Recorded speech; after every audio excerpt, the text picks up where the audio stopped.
Çfarë do të thojnë njerëzit? Sa herë ke dëgjuar këtë fjali? Çfarë do të thonë njerëzit? Mos e bëj kët, mos u vesh kështu, mos u ndaj, mos e le atë punë, mos bëj diçka ndryshe, sepse çfarë do të thonë njerëzit?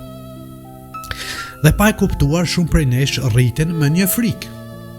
Jo vetëm me frikën se mos gabojmë, por me frikën se çfarë do të mendojnë të tjerët për ne. Por pse prindrit tanë na e thonë këtë? Pse ka kaq shumë rëndësi mendimi i njerëzve? Sepse shpesh edhe ata janë rritur me të njëjtën frikë. Edhe atyre dikur u është thënë, mos na turpro, çfarë do të thonë familja, çfarë do të thotë rrethi. Për shumë breza, reputacioni i familjes kishte një peshë shumë të madhe.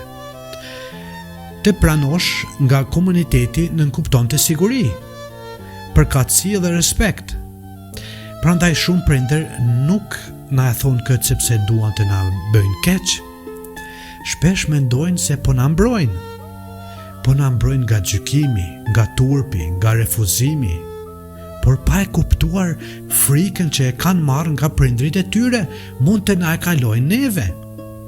Dhe kështu një fjali mund të udhtojë nga një brez të tjetri. Çfarë do të thonë njerëzit? Dhe pikrisht këtu duhet të ndalemi, sepse njerëzit do të mendojnë gjithsesi. Nëse martohesh, do të flasin. Nëse ndahesh, do të flasin. Nëse ke shumë para, do të flasin. Nëse nuk ke para, do të flasin. Nëse jeton ndryshe, do të flasin. Edhe nëse përpiqesh rreth gjithë jetës të kënaqesh, dikush përsëri do të gjejë diçka për të thënë. Atëherë pyetja është, pse të sakrifikosh jetën tënde për një opinion që nuk mund ta kontrollosh?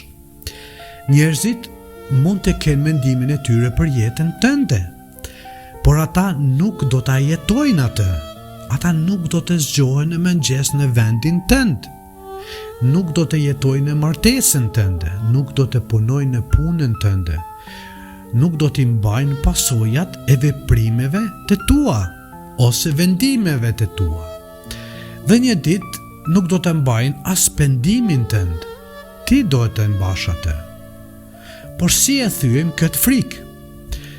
Jo duke thënë nuk më intereson askush, kjo nuk është liri.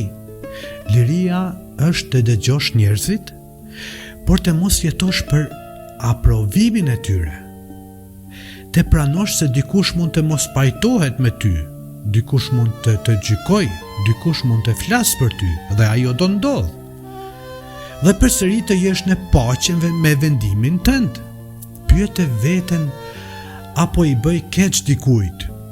A është ky vendim në përputhje me vlerat e mia? A jam gati të mbaj përgjegjësi për pasojat? Nëse po, atëherë mendimi i njerëzve nuk duhet të bëhet burgu yt. Respektoj prindrit, dëgjoj, kuptoj se edhe frika e tyre ka një histori, por mos harro, ata e kanë jetën e tyre. Ti ke jetën tënde. Dhe ndoshta mënyra për të thyer këtë zinxhir nuk është të luftosh me gjeneratët e para teje.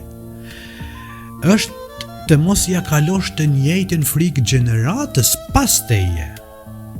Të mos i thuash fëmijës tënd çfarë do të thonë njerëzit. Por mendo, vendos, mbaj përgjegjësi dhe jeto me ndërgjegje. Është jeta jote. Sepse njerëzit gjithmonë do të mendojnë atë që duan. Nuk mund ta kontrollosh mendjen e tyre, por mund të kontrollosh një gjë. A do ta drejtosh jetën tënde sipas mendimit të tyre, apo sipas ndërgjegjes tënde? Sepse në fund njerëzit do të flasin, pastaj do të vazhdojnë me jetën e tyre, dhe ti do mbetesh me tënden. Prandaj pyetja nuk është çfarë do të thonë njerëzit. Pyetja është, a dua një ditë të kuptoj se e kam jetuar jetën time për njerëzit që vetëm kanë folur për te? Është jeta jote. Jetoje